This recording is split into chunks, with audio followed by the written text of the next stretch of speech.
Boa tarde, bom dia, boa noite, bom qualquer momento que você estiver aí. Estamos iniciando nosso podcast Direito na Alta e hoje temos o nosso ilustre convidado, mas primeiramente, fala doutor João, as novidades. Salve, salve galerinha, beleza? Tranquilidade? E aí, doutor Público, como é que estão as coisas por aí?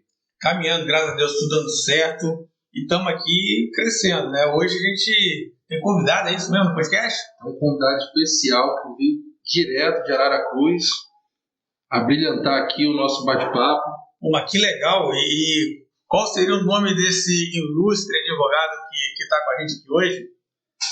O doutor Wendel Zanetti. Rapaz, aí a autoridade no negócio mesmo, hein? E o assunto hoje nada mais e nada menos do que aquilo que interessa a população. O que é? Vai falar para nós, doutor João. O que é? Auxílio-doença. Auxílio-doença, auxílio acidentário. Quase que não saiu. Auxílio-doença, auxílio acidentário. Tudo aquilo que você precisa saber e estar informado dos seus direitos. E hoje a gente está aqui no nosso podcast, edição especial com convidado, direito que você tem direito. Fique ligado. Boa tarde, doutor Público, boa tarde, doutor João, boa tarde a todos que estão nos ouvindo neste momento ou que irão nos ouvir no futuro aí, a qualquer momento que quiser entrar na página, no YouTube, no podcast e escutar, né, escutar e assistir, né, essa pequena apresentação que iremos fazer, né, para tirar dúvidas, tá sanando as dúvidas dos ouvintes, daqueles que têm direito ao auxílio-doença e outras áreas do direito previdenciário. Maravilhas na internet e da tecnologia. Então, rapaz, olha só, falando aí do Dr. Wendel, é um prazer tê-lo conosco aqui. Prazer todo meu, doutor. Né, e poder estar trazendo essas informações necessárias para a comunidade. Quem nos ouve aí tem a necessidade de conhecer seus direitos. E hoje o auxílio-doença Como é que a gente pode definir o auxílio-doença do INSS? Esse auxílio que muitas pessoas hoje estão buscando, estão querendo ter esse direito. Quais aí o que seria o auxílio-doença? Diz para nós, doutor Wendel. Bom, o auxílio-doença ele é um benefício que está disponível para ajudar quem está passando por algum tipo de problema de saúde e não pode trabalhar por um determinado tempo, né? Ele também é conhecido como licença médica ou benefício por incapacidade temporária. Sim. E é uma ajuda financeira concedida por lei, né, aos trabalhadores que precisam se afastar das suas atividades laborais por motivo de saúde.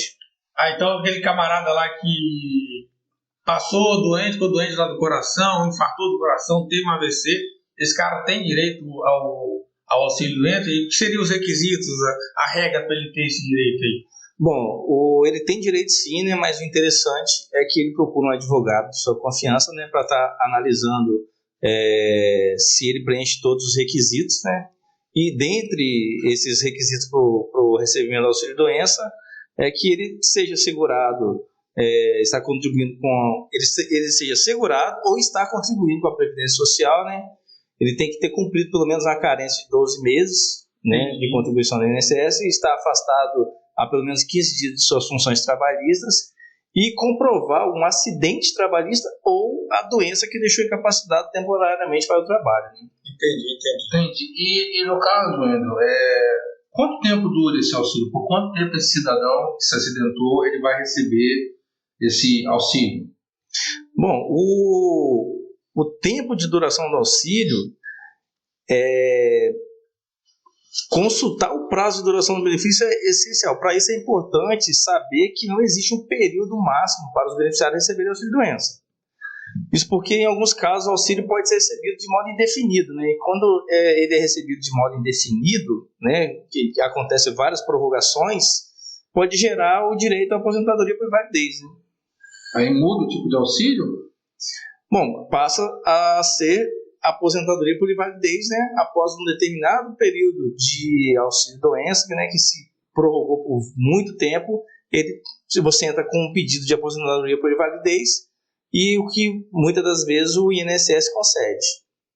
Entendi. Então seria aquela situação do camarada que adoeceu, permanece a situação dele, continua ainda gerando incapacidade, seria isso? Exatamente, doutor. Aí ele fica nessa linha do tempo aí várias vezes Um loop infinito da situação. O cara não melhora nunca.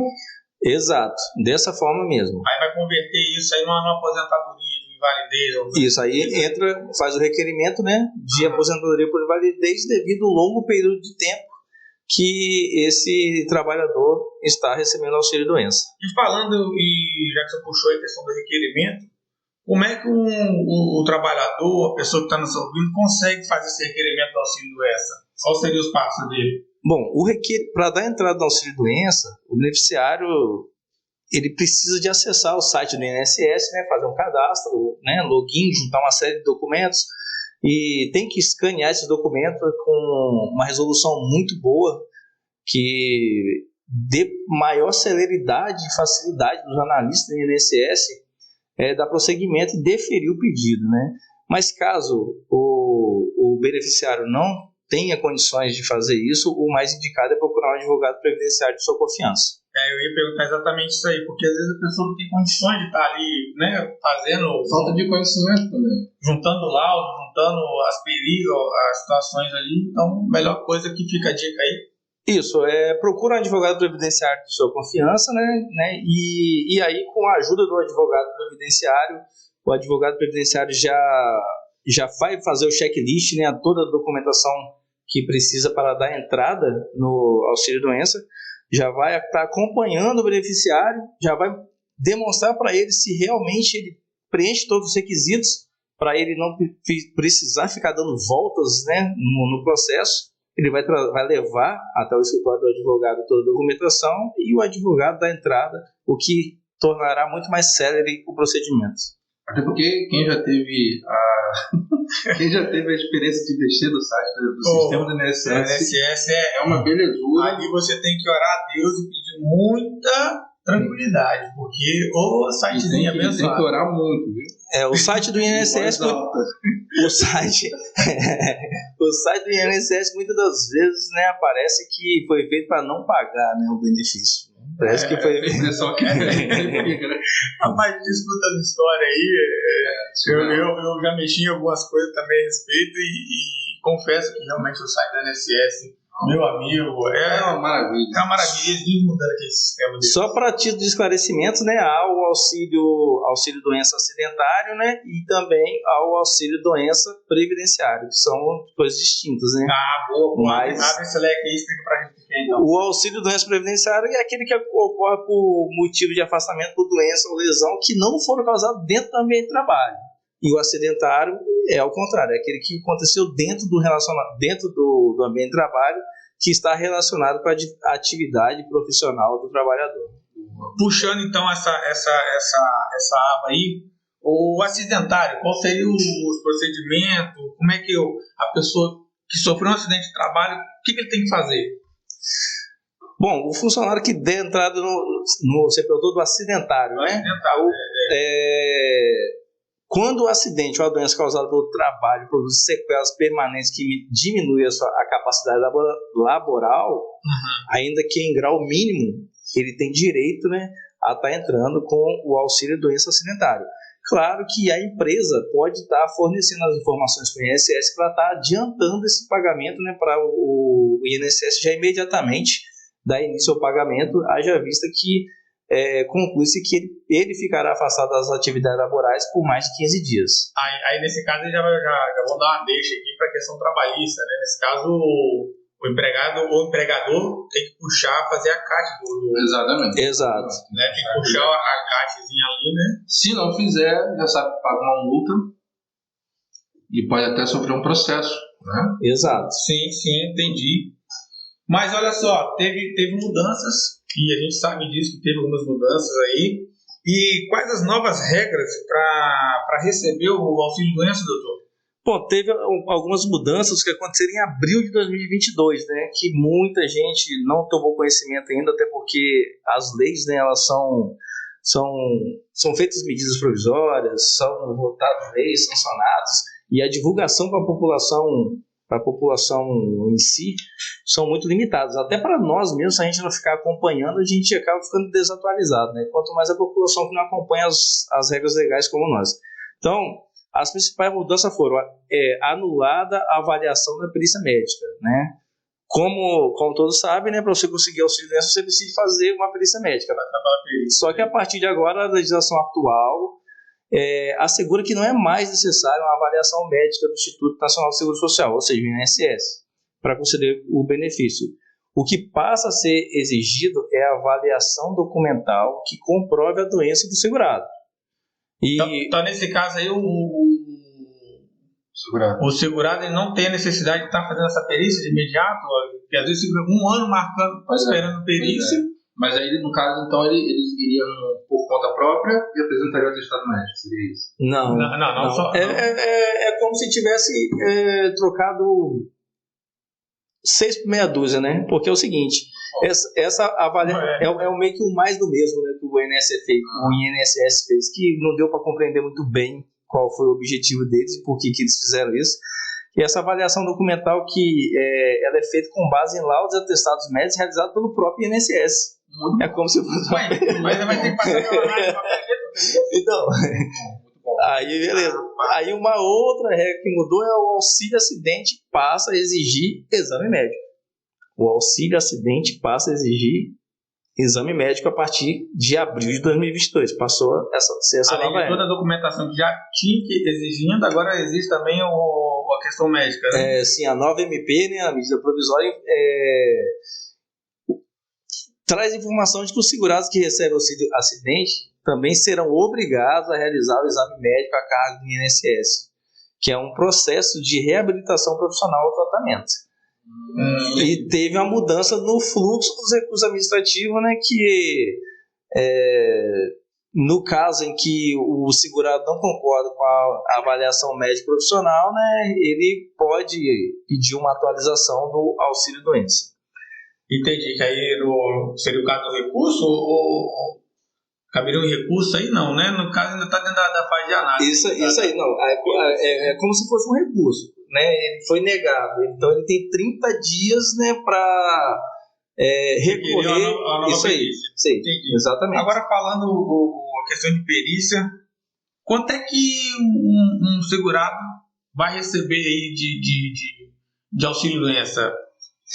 É um cálculo um pouco complexo, vou tentar resumir dá uma rápido resumida para a gente. Bom, o valor com a modificação, né, com a reforma previdenciária, né, teve algumas modificações. Então, o auxílio corresponde a 91% do salário de benefício, ou seja, a média de 100% dos salários recebidos pelo trabalhador desde julho de 1994 até o dia que o trabalhador foi afastado do trabalho. É mais ou menos o cálculo mais ou menos o seguinte: aplique-se o resultado. Calma. Para realizar o cálculo. O cálculo é complicado. Os cálculos do INSS é um caos aqui. Uma vez eu peguei a formulazinha lá de calcular e fiz dentro da fórmula lá e calculei o negócio de mão mesmo, porque pelo sistema lá não estava dando certo. Você não sabe de referência. Por que eu não sei o referência? Qual pessoa que vai fazer o cálculo de aposentadoria e faz a mão? Eu peguei a fórmula lá, fiz, e deu certo, tá? O erro foi de R$20. Claro que deu certo, você CBF. Deu certo, deu erro, mas deu certo. Deu uma diferença de R$20, mas deu erro. Ficou muito fácil. Fala. O colaborador contribuiu, por exemplo, por um ano. Né? Então ele deve somar todo o valor recebido no período e dividir por 12, que é o total de mês de contribuição.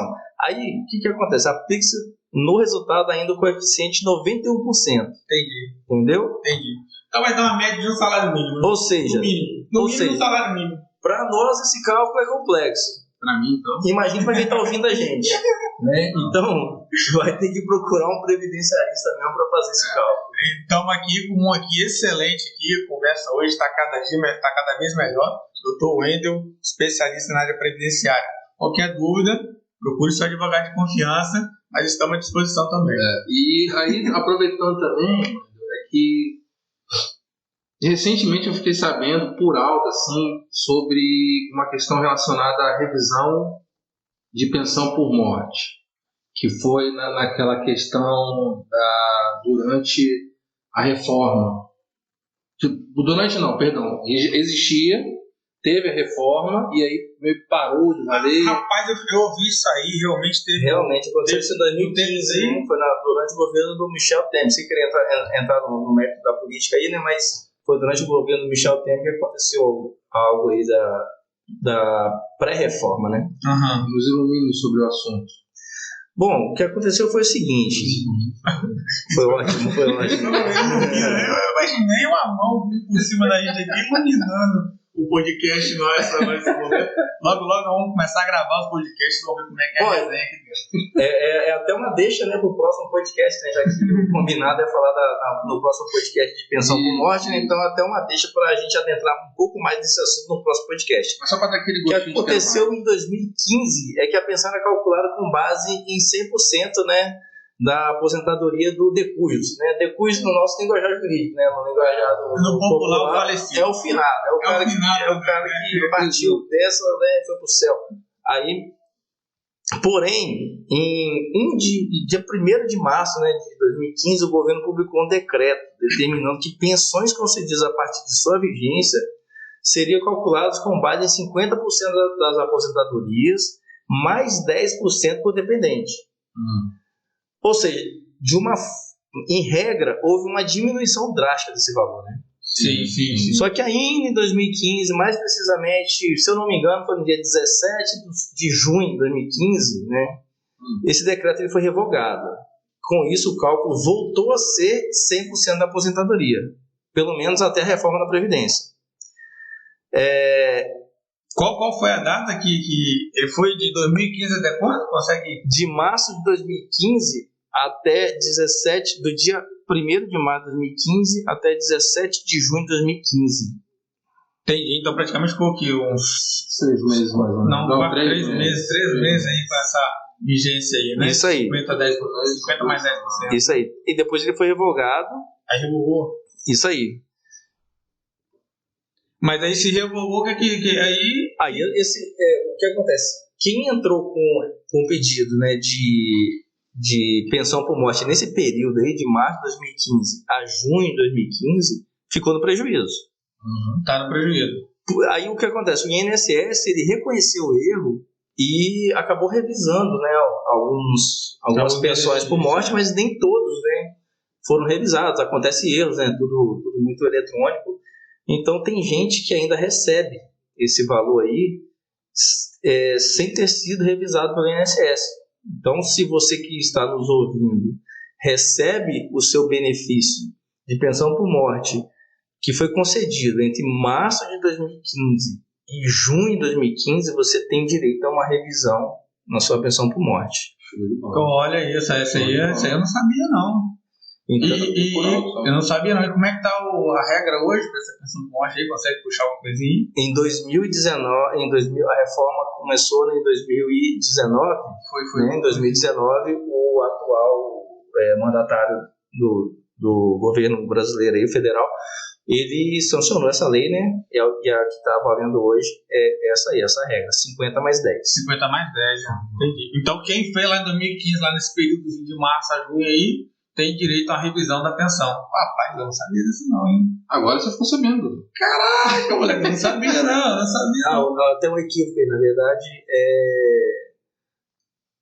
até o pessoal que, mesmo depois de junho de 2015, né, tem direito a uma revisão, né?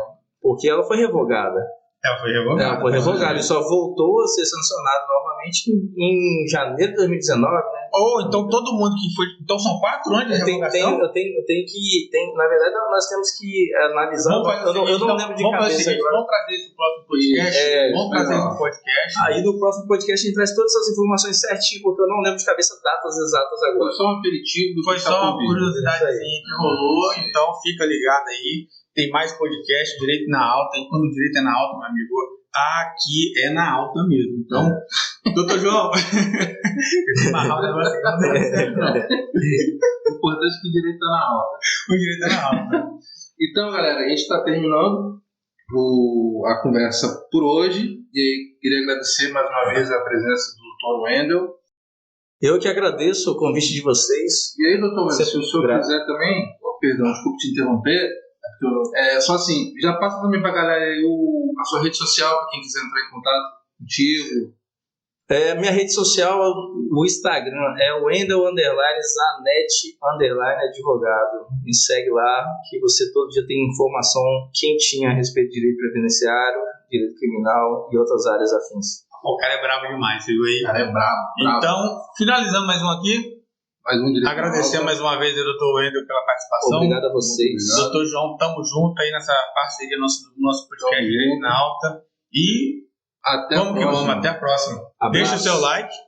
E ative o sininho, que é muito importante. Ele sempre quis falar isso, então ele está repetindo em todo o podcast. Todo podcast que eu vou falar, eu faço questão. E se inscreva nos nossos canais, tanto no Spotify quanto no YouTube. E vamos fazer o Instagram também, né? Tem que fazer o Instagram. Em breve vai estar geral, sendo o perfil. Mas enquanto isso, quem quiser, na descrição tanto do Spotify quanto do YouTube, tem o link para as nossas redes sociais. Então também fiquem à vontade. Se tiver alguma dúvida também pode deixar no comentário. E é isso aí, tamo junto. E vamos que vamos. Vamos que vamos, direito na alta. E antes de terminar, já que a gente deixou, o próximo podcast, presença aí do Dr. Wendel de novo. Já fica confirmada. Já está confirmada. Pensão por morte. Exatamente. A gente vai esmiuçar melhor esse assunto aí, beleza? Ok. Valeu. Tchau, tchau. Falou, tchau. Abraço. Tamo junto, abraço.